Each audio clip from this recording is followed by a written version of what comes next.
Kabisote, kabisote, kabisote. Sinong mag-aakala na isang talong recipe ito? Sobrang nakakatakam sa itsura pa lang, kabisote.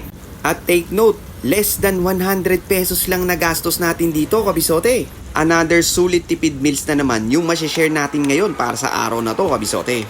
Meron tayong half kilo na talong, 25 pesos lang, kabisote. Hiwain lang natin into cubes. At meron din tayo ditong 5 pesos na bell pepper.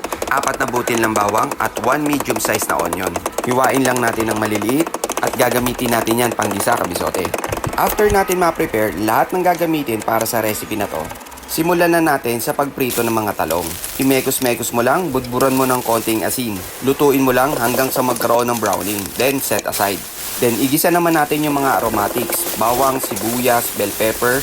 Naglagay din ako ng 1 teaspoon na tomato paste, spaghetti sauce or tomato sauce. Ikaw nang bahala, kabisote, pwede yan kahit alin dyan. At ibalik mo yung talong, lagyan mo ng kalahating basong tubig. Timpla ng konting asin, paminta at brown sugar. Saka mo lagyan ng 3 itlog at budburan mo ng quick melt cheese. Takpan for 3 minutes o hanggang sa matunaw yung quick melt cheese.